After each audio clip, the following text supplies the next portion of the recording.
YouTube, Matthew with MVT here, bringing you my first official vaping-related review. Today we're going to be looking at the Eleaf Istick 30 watt. Boom. Awesome. So, we'll get right into it. When I first started vaping, and like I'm sure, let me get this light out of my eyes because it's not doing anybody any good right there. Alright, cool. So when I first started vaping, and I'm sure when you guys out there who are vaping and have been vaping for a while, when you very first get started, the majority of you, I'm guessing, if you didn't start with the little, cigarette-shaped ones, when you first went to your vape shop, you ended up with the setup that looked something like this, with this Kangertech EVOD variable voltage twist battery. You have your little silver thing down here, the knob that you twist. It would go from 3.2 to 4.8 volts. At least this one, it was like 1600 milliamps. It had okay battery life, and it did its job for when I very first started vaping.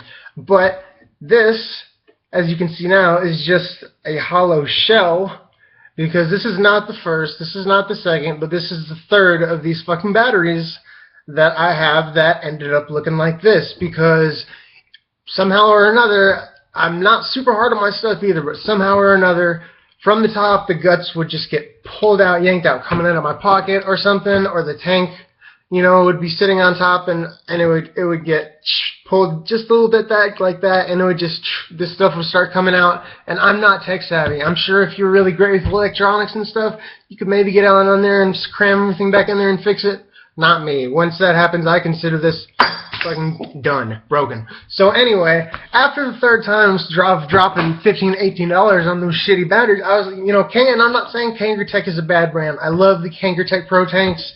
They were my tank of choice for a long time. I still use them on a weekly basis anyway, but the battery situation's got out of hand. So I did my research and I settled on the Eleaf Istick. Now, at the price point of I picked this up online brand new.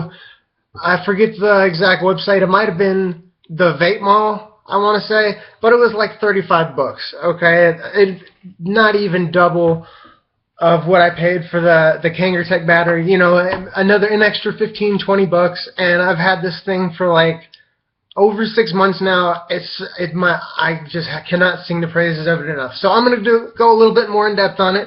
It goes from 5 to 30 watts. There is where it starts, 5 watts. It goes trust me, well, I won't show you, but trust me, it goes all the way up to 30 watts. You can switch it by clicking it 3 times. That switches it to voltage mode. So now you're at, 3.8 volts. You can change that with these buttons up and down. It's pretty cool. And it's got an ohm reader on there. There's no Addy on it right now. So, one thing with it, it does not take Eagle-threaded devices. It only takes 510 threaded devices. But most of the Eleaf Istick kits come with this little Ego adapter. So I'm just going to thread that on right now, because the tank I'm using for this review is a Kangertech EVOD tank, just a basic little thing. And I'm doing this purposely because this is by far not the best tank I own. It's probably the cheapest tank I own, but I want to show you that this battery can even turn this tank into something that produces great flavor and great vapor. So anyway, it has a 2.2 ohm coil in it. For some reason, the Isticks like to read a little bit high. It's reading at 2.3 ohms, if you can read that. I'm going to switch it back to variable wattage mode. And I'm going to bring it up to about 10 watts is where I like to start when I'm running this tank with this coil. I'll put it at 10.5 watts, and we'll give it a quick vape.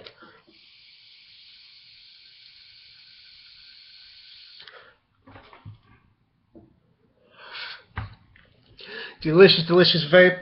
And by the way, I'm vaping the Baked Vapes Peaches and Cream. It's become one of my favorite vapes. And that was just a 3-second draw, and you saw it produces really nice vapor at just 10 watts with this little cheapy tank. So anyway, I can't say enough good things about it. I'm going to crank it up to, let's say, 12.5 watts, and we'll see what that does.